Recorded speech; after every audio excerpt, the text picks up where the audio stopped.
Bienvenidos a Termodinámica 2021. Hoy vamos a tratar el primer principio de la termodinámica, los balances de energía para un sistema cerrado y los mecanismos en que se transfiere la energía desde o hacia el sistema. Cálculo de las propiedades, energía interna y entalpía. Habíamos visto en la clase anterior que la energía de un sistema se representa con la letra E, es una propiedad extensiva, que estaba conformada por energías intrínsecas y extrínsecas.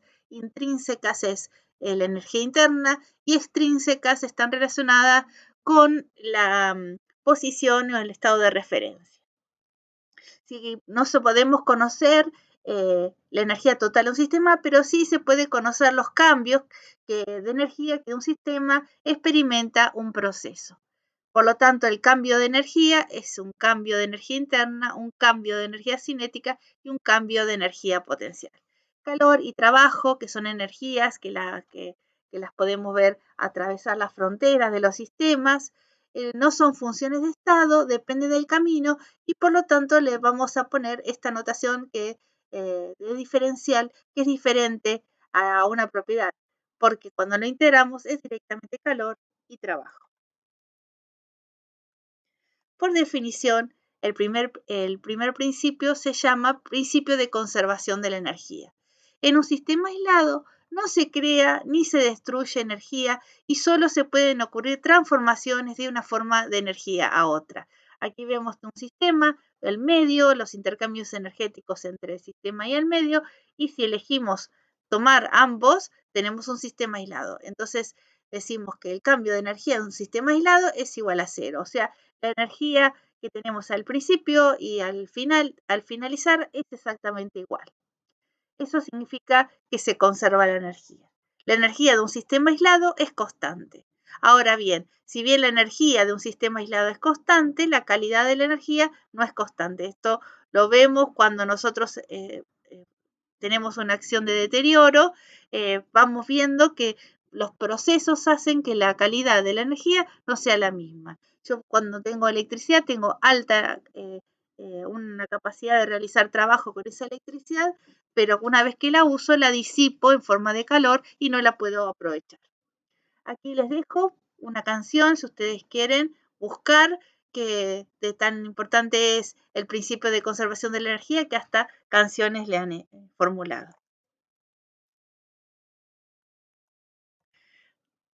Una forma también de definir al primer principio es una relación de equivalencia.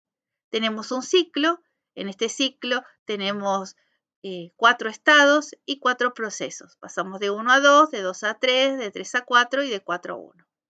Si planteamos el primer principio de forma diferencial y queremos integrarlo o calcularlo en el ciclo, vamos a transformar nuestra integral en una integral cíclica que tiene este símbolo. Por lo tanto, el cambio de la energía integrado en el ciclo es igual a cero, porque la energía es una función de estado. O sea que yo voy del punto 1, paso por los puntos intermedios y vuelvo al 1, entonces ese cambio de energía es cero en un ciclo. Por lo tanto, nos queda que la integral cíclica de la diferencial de calor es igual a la integral cíclica del diferencial de trabajo para un ciclo. Cuando un sistema realiza un ciclo termodinámico, la suma de todos los trabajos intercambiados es igual a la suma de todos los calores intercambiados. Quiere decir que si yo me voy de un punto 1 a un punto 2, la suma de todos los calores que intercambio para volver a ir de A por B va a ser igual a la suma de todos los trabajos intercambiados para ir de A y volver por B. Veamos con más detalle. Aquí tenemos el mismo ciclo que habíamos visto en la filmina anterior. Y vamos a respetar lo que habíamos dicho, que el integral de diferencial de Q es igual al integral de diferencial de trabajo. Vamos desde el punto 1 al punto 2 por el ciclo más sencillo posible de dos procesos. Si voy por el camino A y vuelvo por el camino B. O puedo ir por el camino A y volver por el C. Entonces me voy de 1 a 2, intercambio calor por el camino A y vuelvo de 2 al 1, intercambio calor por B. Los sumo los dos, esto quiere decir la integral cíclica de calor. hago lo mismo con el trabajo. Es ese ciclo yendo de 1 a 2 por el camino A y volviendo por B. Ahora hagamos lo mismo, pero pensemos que regreso es a través de C. Voy por A y vuelvo por C. Entonces, si hacemos eso, nos queda una expresión prácticamente igual a la anterior, donde varía nada más la letra de trabajo y de calor, donde estaba B, ahora ponemos C, porque la vuelta es diferente. Restemos la primera expresión a la segunda expresión y nos va a quedar integral de 2 a 1 de diferencial de Q por el camino B menos la integral de 2 a 1 de diferencial de Q por el camino C igual a la integral de 2 a 1 de diferencial de trabajo por el camino B menos la integral de 2 a 1 de diferencial del trabajo por el camino C. Sencillamente, si organizo de forma que me quede 1, 2 y acomodo los signos de la integración, o sea, de una manera, si yo pongo 1, 2, lo que tengo que hacer es cambiar el signo de la integral y ya lo resuelvo. Voy a notar que yendo de 1 a 2, la diferencia entre diferencial de Q menos diferencial de L por el camino B es igual que por el camino C y por el camino A. Eso quiere decir que este integral de diferencial de Q menos diferencial de L es una función de estado. Y esa función de estado es nada más y nada menos delta de energía. No importa qué camino yo lleve, el camino A, camino B o el camino C, estas integrales van a ser siempre iguales. Entonces, el primer principio definido de esta manera nos hablaba de un ciclo, pero después cuando lo desarmamos o lo acomodamos, vemos que vale para cualquier proceso, sea un proceso reversible o irreversible, no importa. Siempre la integral de diferencial de Q menos diferencial de L es una función de estado y esa función de estado es el cambio de energía. Algunos detallecitos con los ciclos. Ya que estamos, vamos a ver un ciclo presión-volumen. Estamos hablando de sistemas cerrados, así que el trabajo que está representado aquí son de sistemas cerrados. Entonces, tengo este ciclo que tiene el giro horario, o sea, vamos con el sentido de las agujas de reloj. El área comprendida dentro de este ciclo equivale a un trabajo de tipo positivo. En cambio, en este ciclo, el verde, voy en sentido opuesto a las agujas de reloj. El área encerrada dentro de este ciclo, este sistema también es cerrado, corresponde a un trabajo de tipo negativo, o sea que es requerido. Por lo tanto, decimos que aquel que tiene un giro en el sentido de las agujas de reloj es un ciclo de potencia y aquel que tiene un sentido opuesto es un antihorario, es un ciclo frigorífico que requiere trabajo. Esto es válido tanto para sistemas cerrados como sistemas abiertos, siempre y cuando los procesos sean reversibles o cuasi estáticos. Sin embargo, como les dije, estos ciclos están pensados para un sistema cerrado, porque el área bajo la curva es a través de un diagrama PV. Ya vamos a ver en las próximas clases cómo los ciclos de sistema cerrado, el trabajo se ve de otra manera. Vamos a expresar el primer principio de la forma de balance, también para un sistema cerrado. Dice que la velocidad de la variación de la energía contenida en el sistema en el instante tau se representa de esta manera. Variación de la energía contenida en el instante tau es igual a la velocidad neta en la que la energía la energía transferida por calor cruza los límites del sistema en el instante tau, que se representa como un Q puntito. Y cuando habla de velocidad neta es una sumatoria. Menos la velocidad neta en la que la energía transferida por trabajo cruza los límites del sistema en el instante tau, que se representa como sumatoria del trabajo puntito. ¿Qué significa calor puntito y trabajo puntito? Sencillamente es la diferencial de calor con respecto a un tiempo. Y el trabajo puntito es el diferencial de trabajo con respecto a un tiempo. O sea que estas expresiones Q puntito y L puntito no son integradas, sino son diferenciales.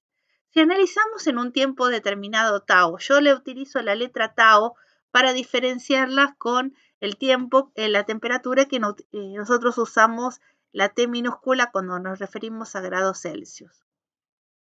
Entonces, el cambio de la energía es igual al diferencial de Q menos el diferencial de L. Por lo tanto, podemos, como ya lo hablamos, diferencial de energía interna, diferencial de energía cinética, diferencial de energía potencial es igual al diferencial de Q menos L. Y la forma integrada quedaría esta, donde vamos a poner Q, L y sumatoria porque puede un sistema intercambiar muchas veces calor o distintas formas de calor, distintas formas de trabajo. Bueno, todo muy lindo, pero lo interesante sería cómo calculamos esa energía interna, y ya que estamos, la entalpía. Vamos a empezar por lo más fácil, los gases ideales. Un experimento que se llevó a cabo por Joule en 1843 consistía en dos balones, uno que estaba vacío y el otro que contenía aire, que se podía considerar que estaba en estado de gas ideal. Dos balones tenían que tener un material de alta conductividad térmica, por ejemplo cobre, que estaban sumergidos en un baño de agua, cuyo baño tenía un termómetro. El sistema del baño estaba aislado, lo mejor posible. Entonces, el experimento consiste en abrir la válvula, dejar que el aire ocupe el espacio vacío y observar si hay un cambio en la temperatura. Ustedes pueden decirme que si yo tomo el sistema como este recipiente como está, obviamente, como estaba aislado, no tenemos intercambios de calor y tampoco tenemos intercambios de trabajo. O sea que la variación de energía interna de este sistema es igual a cero. Ahora, analizaba Joule de esta manera. Bueno, después de la expansión, el volumen cambió. El volumen final es mayor que el volumen inicial. La presión final, sin embargo, disminuyó porque hay menos la presión que tenía al comienzo. Y el termómetro no marca ninguna diferencia de temperatura. Quiere decir, como tenía una alta conductividad térmica, el balón tendría que haber transferido de alguna manera la energía al termómetro si lo hubiese. Y como no hubo ningún cambio, considera que tampoco hay intercambio de calor ni de trabajo. Entonces, todo esto para el aire, si analizamos que la energía interna es el cambio de energía interna con respecto a la temperatura, volumen constante, diferencial de T, más el cambio de la energía interna con respecto al volumen a T constante, diferencial de B, él dice, en realidad, cuando no cambia la temperatura, y cambia el volumen, este término tiene que haber sido cero para un gas ideal. Y por lo tanto se puede afirmar que la energía interna de un gas ideal es función únicamente de su temperatura. Ahora, muchos me podrán decir, bueno, pero podrías haber elegido como sistema el aire solo. Entonces, imaginemos que estas líneas de punto están marcadas en el bordecito de estos dos balones. Y de esta manera podés decir, bueno, calor podés llegar a tener. Bueno, lo que te puedo aclarar es que calor, no hay transferencia de calor porque si no, el agua hubiese cambiado su temperatura de alguna manera. Entonces, tomar el sistema de esta manera, vemos que tampoco hay transferencia de calor. Y otro me podría afirmar, sí, pero hay trabajo, porque vos ves que se produce una expansión, de alguna manera, que hay una expansión, y cuando hay un cambio de volumen, entonces tenés trabajo. Bueno, quiero recordar que habíamos dicho que trabajo era, teníamos que tener algo que se oponga para que se llame trabajo, una fuerza exterior que se oponga. Y la expansión al vacío no representa ningún esfuerzo, entonces no hay trabajo. Por lo tanto, de cualquier manera que pensemos esto, queda de la misma manera, delta U es igual a cero. Lo que sí les puedo comentar que como esta experiencia fue realizada en 1843, la precisión de los termómetros no es la misma que la actual. Seguramente la experiencia hubiese sido otra, a pesar de que tenía ciertas fallas, porque bueno, era lo que se podía realizar en la época, en la conclusión que ha llegado Joule fue correcta. La energía interna de un gas ideal es función únicamente de su temperatura. Perfecto. Entonces quiere decir que esta parte de la ecuación desaparece. Y si nos ponemos a pensar con más detalle, esto diferencial de U con respecto a T a B constante, les había dicho que era CB. Perfecto. Entonces ahora reemplazo, en vez de poner toda esta integral que parece bastante fea, pongo CB, las cosas se aclaran un poco más. Entonces, si quiero calcular el cambio de energía interna para un gas ideal, pongo U2 menos U1 igual CB medio T2 menos T1. O delta U más ACB T2 menos T1.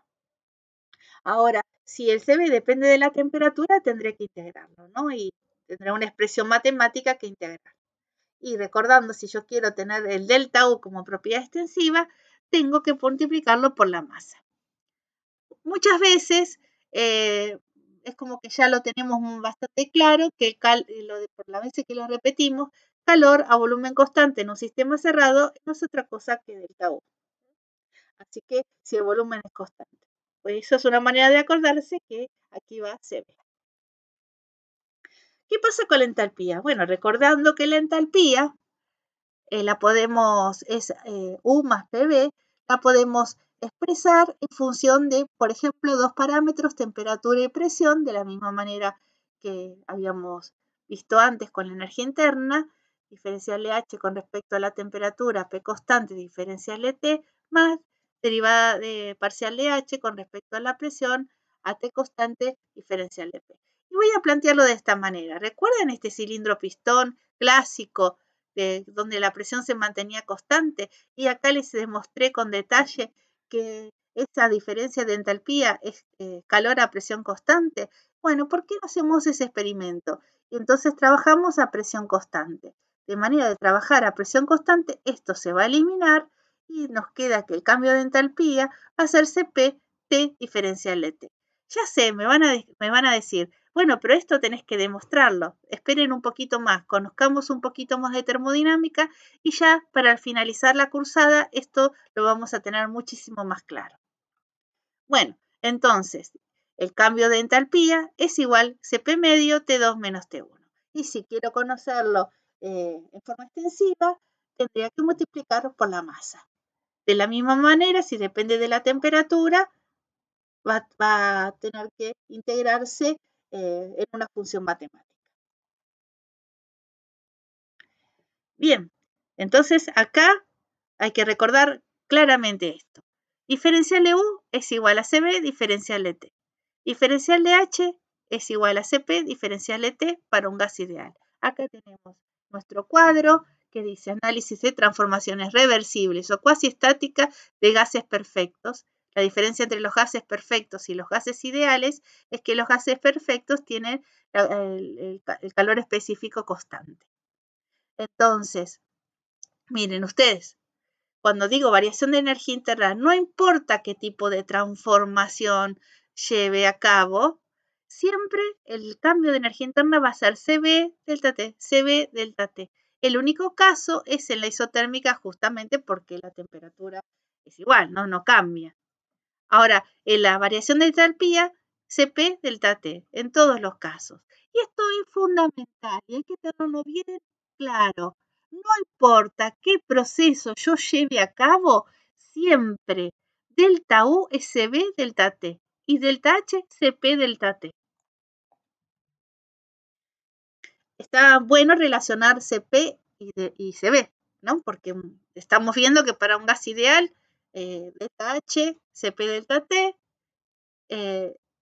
delta U, CB delta T. Entonces, ¿cómo se relacionan? Recuerdan que les había dicho que siempre, siempre, siempre Cp es mayor que Cb.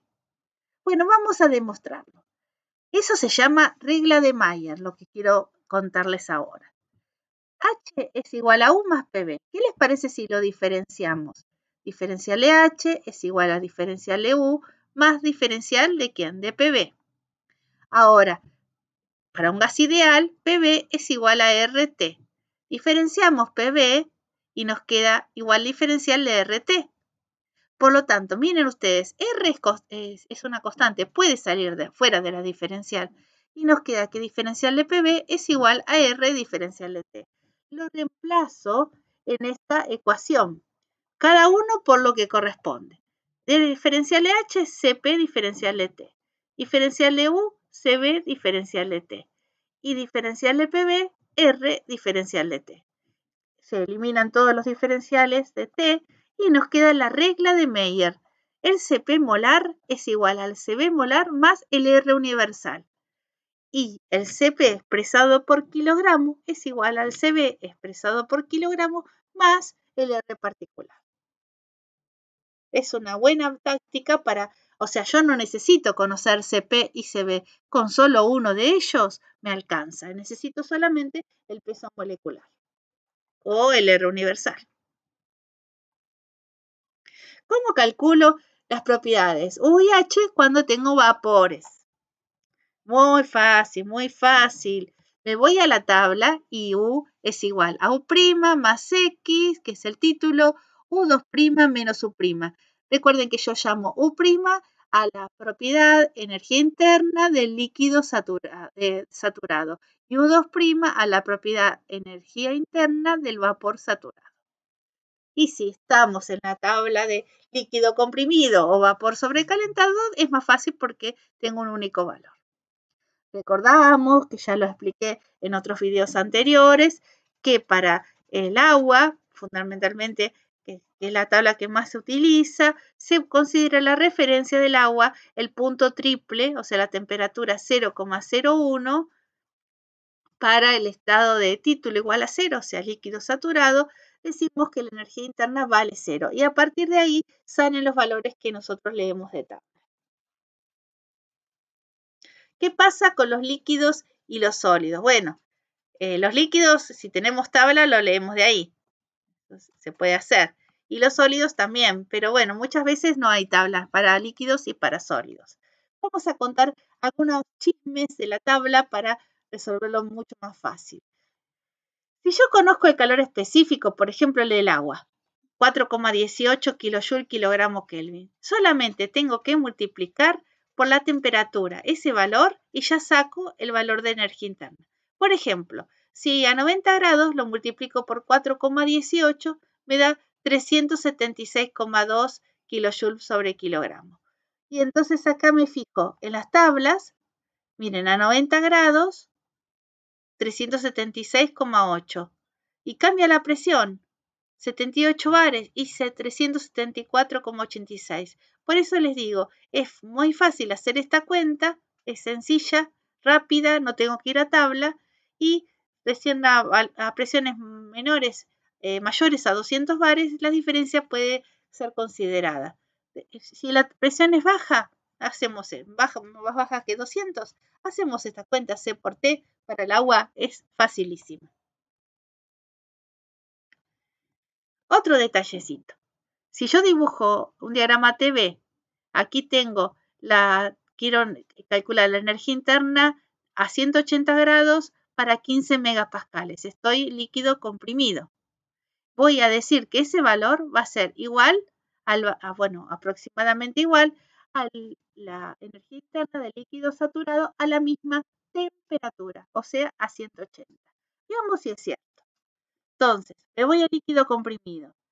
180 grados, 15 megapascales. Aquí encontré una tabla de Sengel. Les leo 753,76. Acá está anotado. Veamos la tabla de propiedades de saturación. A 180 grados, leo, la energía interna del líquido saturado es 762,09. Son similares, aproximadas. Cuando las presiones son más bajas, más se parecen. Pero podríamos decir que son bastante similares y cuando no tengo tablas para líquido comprimido, como pasa en los refrigerantes, son de una gran ayuda. Aquí tenemos la tabla de amoníaco, un refrigerante, y no tenemos tabla de líquido comprimido. Entonces, si yo necesito calcular de un líquido comprimido, igualo a la energía interna del líquido saturado a la misma temperatura. ¿Qué pasa con la entalpía? La entalpía vamos a seguir con ese mismo criterio, ¿no? Nosotros decimos que la energía interna del líquido comprimido es igual a la energía interna del líquido saturado a la misma temperatura. Entonces, si esta es nuestra relación y nuestra importante, tenemos que trabajar que estas U las vamos a pasar a entalpía. ¿Cómo hacemos? Y bueno, pasamos los términos y queda que U es igual a H menos PB. Reconvertimos y nos va a quedar H, AT y P menos PB es aproximadamente igual que H' AT menos P de saturación B'. Y ahora este término PB lo paso para el otro miembro de la igualdad y me queda que H, AT y P constante es igual la entalpía del líquido saturado a la misma temperatura más una diferencia de presión que tiene que ver con la presión que tiene el líquido comprimido menos la presión de saturación por el volumen de líquido saturado. Eso significa que si esta presión es muy diferente a la presión de saturación, mucho más alta, es muy grande la diferencia, este término empieza a pesar. ¿Y por qué empieza a pesar con la presión? Porque recuerden que el volumen específico de los líquidos comprimidos es muy bajo, del orden de 10 a la menos 3. Entonces, este término por sí mismo es muy bajo con respecto a este. Así que, en general, podemos decir la entalpía de líquido comprimido a una temperatura y presión es aproximadamente igual a la entalpía de líquido saturado a la misma temperatura. Si las presiones son muy altas, ahí tenemos que corregir. Bueno, para ustedes, tareita, buscar la entalpía del agua a 80 grados Celsius y 5 megapascales y calcularla por aproximación usando la tabla de saturación.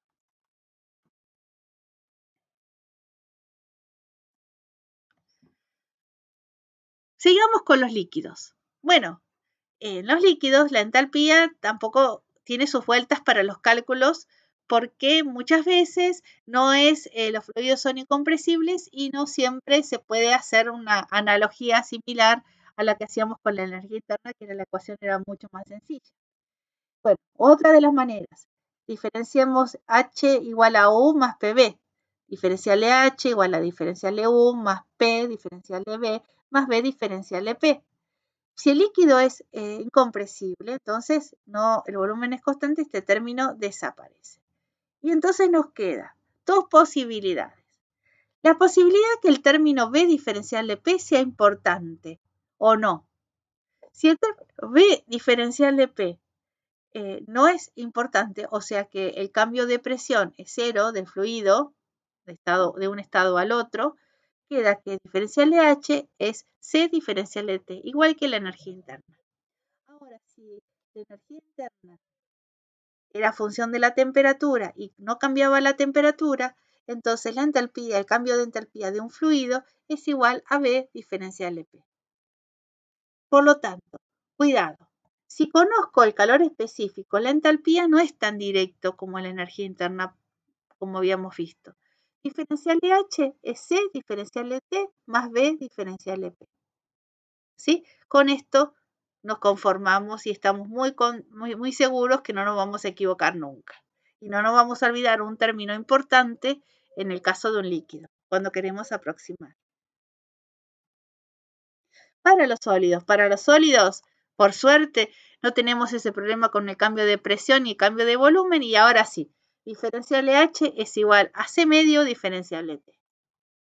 El tema es que tenemos que conocer el calor específico del sólido que se va a encontrar en tablas. Resumen, la energía interna de un gas ideal es únicamente función de la temperatura. Diferencial de U igual a CB diferencial de T. ¿Y qué pasa cuando los gases no cumplen las leyes de los gases ideales? Bueno, para los curiosos que están interesados en conocer un poquito más sobre los gases reales, les dejo las gráficas generalizadas de entalpía para un gas real. Aquí las tenemos. Uno conociendo la entalpía puede calcular la energía interna. Para los vapores y los líquidos comprimidos, busco U y H de tabla. No combino tablas si no sé que tengan la misma referencia. La U de un líquido comprimido es función principalmente de la temperatura y se puede aproximar a U del líquido saturado a la misma temperatura. La H de un líquido comprimido es función de la temperatura y la presión y se pueden aproximar a esta ecuación. la entalpía del líquido comprimido es igual a la entalpía del líquido saturado a la misma temperatura más la corrección de las presiones por el volumen específico del líquido saturado.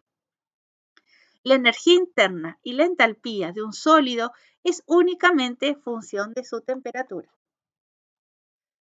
¿Cómo realizamos los cálculos utilizando el primer principio de la termodinámica? En esta parte les quiero mostrar algunos ejemplos de cálculo para que ustedes puedan empezar a trabajar con sus problemas. Lo primero, lo más fácil, es un ciclo termodinámico cerrado.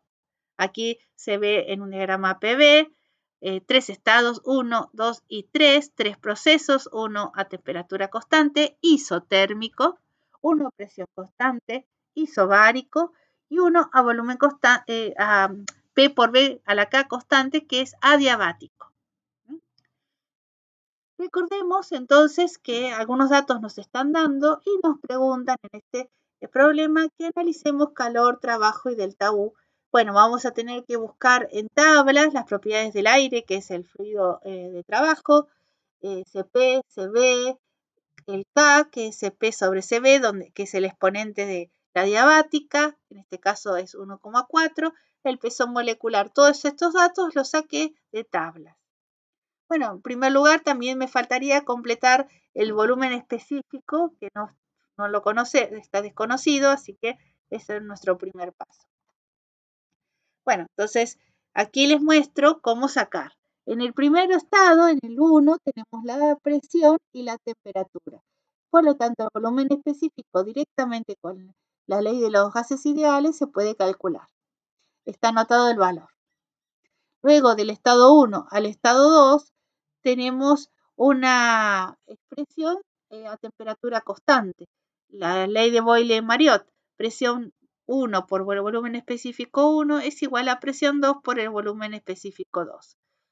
De esta manera podemos, conociendo presión 2 también, que es 6 atmósferas, sacamos el volumen específico 2, que es 4 por 10 a la menos 3. Excelente. Ahora, ¿cómo se relaciona 3 y 1? La relación entre 3 y 1 se va a dar a través de esta politrópica, que en este caso es adiabática. P por B a la K, una constante. Entonces, P3 por volumen 3 a la K es igual a P1 por volumen 1 a la K. ¿Cuánto vale K? Vale 1,4. Lo más importante y que quiero que tengan presente, cómo despejar nuestra incógnita, que es el volumen específico 3. Entonces, ¿qué hago yo? Paso primero K para el otro miembro, como una potencia pasa como raíz, o la inversa, un número fraccionario, la raíz. Luego queda B1, que pasaría multiplicando. Bueno, de esta manera, vean ustedes, estos son los resultados, traten de hacerlos por ustedes mismos.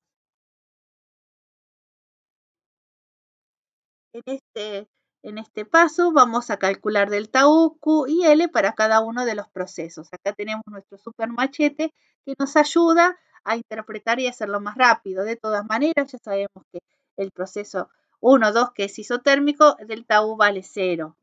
Y siempre como delta U va a ser CB delta T, se voy a poner los números de los estados y bueno, son iguales exactamente y aquí están los resultados. 142,2 y menos 142,2.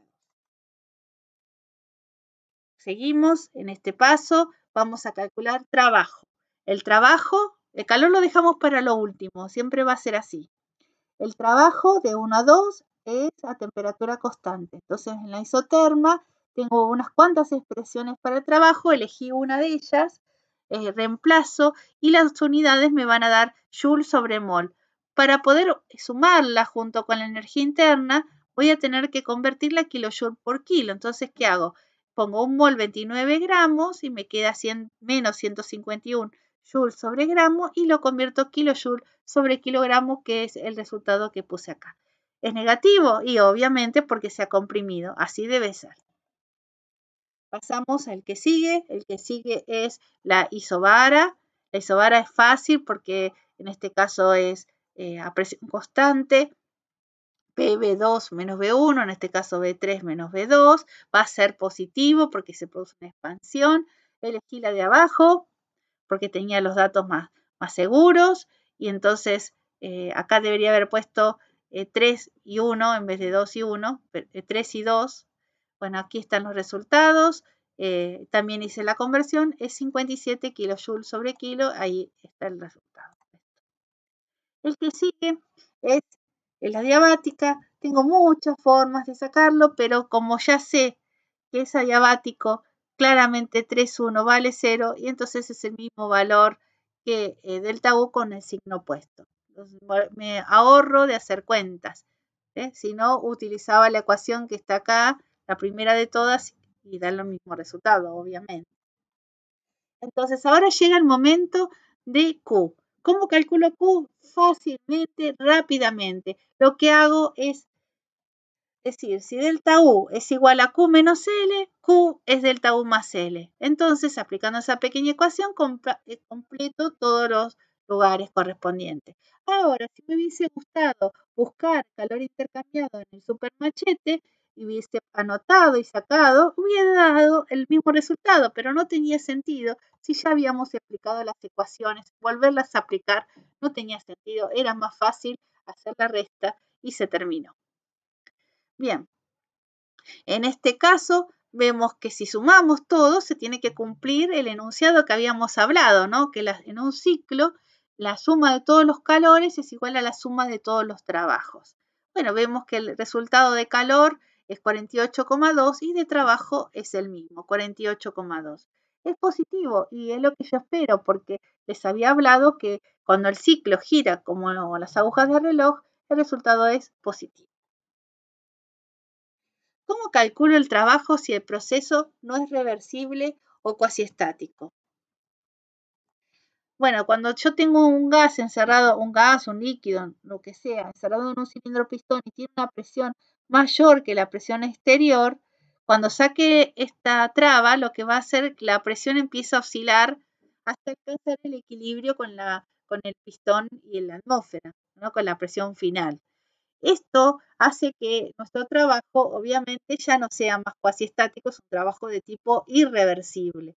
Vamos a decir que para calcular el trabajo irreversible lo vamos a pensar de expansión, vamos a decir que es presión exterior por un cambio de volumen. Y en esa presión exterior va a estar la presión inicial y la presión de la atmósfera y la presión del pistón involucradas. Vamos a verlo como que es el mínimo trabajo de expansión que se puede obtener. Trabajo irreversible. Otro ejemplo de aplicación. Tenemos un recipiente que tiene 5 metros cúbicos de agua, que tenemos 0,05 metros cúbicos de líquido saturado y 4,95 metros cúbicos de vapor saturado. Conocemos la presión y nos dicen cuánto tenemos que utilizar de energía, cuánto tenemos que calentar para llegar al estado de vapor saturado. Entonces, obviamente, hacer un diagrama, con este caso temperatura-volumen o presión-volumen, es de suma importancia. Entonces, dibujo en los estados, en el estado 1 tengo un título, al finalizar en el estado 2 encuentro el vapor saturado. Entonces, escribo, esto es un sistema cerrado, lo escribo porque muchas veces ahora vamos a aprender sistemas abiertos y las ecuaciones son diferentes. Entonces, al escribirlo, recordamos cuál es la ecuación que tenemos que usar. Sistema cerrado y el sistema es agua. Bueno, dijimos que era un proceso isocórico porque esta lata es a volumen constante, las paredes son rígidas. Entonces, antes de comenzar, lo que me hubiera gustado resolver es saber el título, porque con estos datos que nos dan metros cúbicos de cada uno del líquido y del vapor, podemos conocer el título, buscamos en tabla y ya como estamos aprendiendo el primer principio, de paso anotamos las energías. Bueno, el título es 0,057. Ustedes después lo vuelven a hacer. En este otro caso, entonces ahora nos falta, sabemos que no tenemos energía cinética ni energía potencial, el tarrito no va cayendo, no se va moviendo, entonces nos queda que Q es igual a la masa por un diferencial de energías internas. Entonces, esto lo buscamos de tabla y les recomiendo hacer un cuadro como este, donde ponen la temperatura, la presión, el estado, el volumen y la energía interna, y tienen todo ordenadito y saben cómo sacarlo. Bueno, les muestro. El volumen específico es 0,098. Llegó el momento de buscarlo en tablas. Aquí tenemos la tabla. Empiezo a buscar y como era el estado de vapor saturado, leo, busco y el 0,098 no está. Tenemos 0,0996 y 0,07998. Ahora, ¿cuál elijo? ¿Tengo que interpolar? No hace falta. Miren, ustedes necesitan calcular la energía interna. La energía interna para las dos temperaturas que he analizado, las dos presiones analizadas, entre estas dos, es 2600,3 y 2603,1. Prácticamente no cambian en absolutamente nada. Entonces, esto es lo que buscamos, criterio, no interpolar si no hay necesidad, no es necesario. Fíjense que las cifras significativas son suficientes para decir tres cifras significativas, da 107.000 kilojoules, perfecto, es necesario ese resultado, no mucho más. Si ustedes lo sacan con una aplicación de celular, bueno, bienvenido, mucho mejor, más exactitud, tienen más seguridad con las cifras, pero con esto es suficiente. Algunos ejemplos de selección de sistemas. Y de paso, aprovechamos para definirlo como tercera vez el primer principio, como trabajo adiabático. La disminución de la energía interna de un sistema cerrado mide el trabajo en una transformación adiabática del mismo. Quiere decir que el trabajo adiabático es función de estado directamente. Súper interesante. Si yo entrego 8 kilojoules a este recipiente, el cambio de energía interna de este recipiente es 8 kilojoules siempre y cuando sea diabático. En este recipiente diabático se produce una compresión de 10 kilojoules, entonces aumenta la energía interna a 10 kilojoules. En este recipiente se entrega trabajo eléctrico y es adiabático y de 5 kilojoules. Por lo tanto, el cambio de energía interna es de 5 kilojoules. Aprovecho la ocasión para recordarles que el trabajo eléctrico, a pesar de que es irreversible, es uno de los trabajos que se puede calcular fácilmente. Diferencia de potencial, intensidad, tiempo. Diferencia de potencial, volt. Intensidad, ampere, tiempo, segundo. El trabajo se va a calcular a partir de unidades de joule. Otros ejemplos de selección de sistemas. Recuerden que les había dicho en otras ocasiones que no era tan fácil distinguir calor y trabajo. Por ejemplo, si yo elijo de sistemas gas y paletas, o sea, mis bordes de sistema son esta línea azul, entonces el cambio de energía interna desde el gas y el cambio de energía interna de las paletas es igual a menos el trabajo de las paletas, porque calor es adiabático, no lo veo atravesar la frontera de mi sistema. En cambio, si elijo tomar solamente el gas y no tomar las paletas, entonces de esa manera tengo calor, que es el que veo que está ingresando a mi sistema. Totalmente diferente a este análisis. Pero finalmente, si nos ponemos a hilar fino, es exactamente igual tomar uno u otra de otra manera. Yo acá les dejo las ecuaciones, pero lo que necesito que tengan en claro que cuando tengo unas paletas, tengo una resistencia, incluirlas como parte del sistema. Es mucho más fácil y es casi seguro que no se van a equivocar. Ahora ustedes me pueden decir, pero las paletas, ¿qué pasa con las paletas? ¿La pusiste acá? Y esto no es igual a esto. Miren ustedes, las paletas, vamos a decir que no cambia su temperatura, están hechas de hierro durante este proceso. No están así exactamente, pero en forma general vamos a considerar eso. Por lo tanto, están en régimen. Por lo tanto, como eso era calor específico o capacidad calorífica diferencial de T vale 0, entonces directamente nos sale que el cambio de energía interna del gas es igual a menos el trabajo. Y acá nos había quedado que el cambio de energía interna del gas es igual al calor. Y eso es razonable, porque el trabajo que es entrante, ¿sí?, es negativo, con un menos delante se hace positivo, que tiene relación exactamente con esto. Otro comentario sobre el trabajo. Cualquier motor, cualquier máquina que esté generando trabajo, si trabaja de forma reversible, su trabajo es mayor que si trabaja de forma irreversible. En realidad ninguna máquina trabaja de forma reversible, pero lo que sí les quiero decir que toda máquina irreversible produce menos trabajo que una máquina reversible. Otros ejemplos de selección de sistema. Un cilindro pistón con una resistencia eléctrica. Tenemos la opción, o la ponemos dentro o la sacamos, ¿no? Ustedes después pueden analizar todo el balance que yo aquí les dejé escrito, y mi recomendación es que dejar incluida a la resistencia como parte del sistema. Otro ejemplo de selección de sistema. Tenemos dos recipientes que están unidos por una válvula y de alguna manera es adiabático, entonces selección de sistema. Las estudiantes que recién comienzan con este tema tienden a dividir los sistemas. Lo más sencillo es tomar todo junto.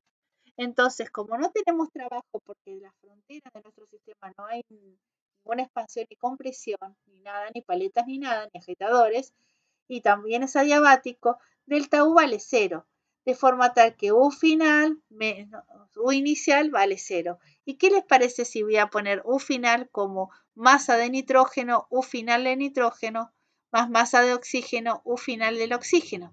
Y el estado inicial, que eran nitrógeno y oxígeno iniciales, masa de nitrógeno, U inicial de nitrógeno, masa de oxígeno, U inicial del oxígeno. De esta manera podemos juntar todo lo que está de nitrógeno por un lado y todo lo que está de oxígeno por el otro.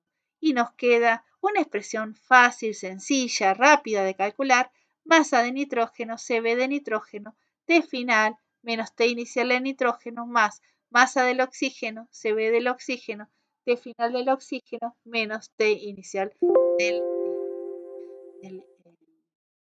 del oxígeno. Entonces es importante que ustedes vean esto. La T final es la misma para para el sistema cuando se alcanza el equilibrio, por lo tanto se puede calcular. Generalmente es esa la incógnita que ustedes necesitan, y bueno, ya saben cómo hacerlo. Otra de las preguntas que suelen hacer los estudiantes es ¿qué pasa con el roce? Bueno, vamos a poner unos números. Acá tenemos una expansión y una compresión, y vamos a decir que el trabajo de roce es de 12 joules y un trabajo de expansión o de compresión 300 joules en forma, digamos, en general, 300 joules como módulo. Entonces decimos, si yo tengo un trabajo reversible, el medio va a recibir 300 joules. Ahora, si el trabajo es irreversible, aparece el roce y el medio va a recibir menos, porque una parte se la va a disipar el roce. Por lo tanto, van a ser 300 joules menos 12, 288 joules. ¿Qué pasa cuando se produce una compresión? Voy a requerir, si un trabajo reversible, de menos 300 joules. Pero el roce me va a jugar en contra, y para llegar al mismo volumen que estaba requerido voy a tener que gastar más energía todavía. Bueno, entonces esto va a ser de la misma manera: menos 300 joules menos el trabajo de roce, 12 joules. Entonces voy a gastar menos 312 joules. Muchas gracias por la atención. No se queden con dudas, pregunten y disfruten de este hermoso proceso de estudiar. Sean felices.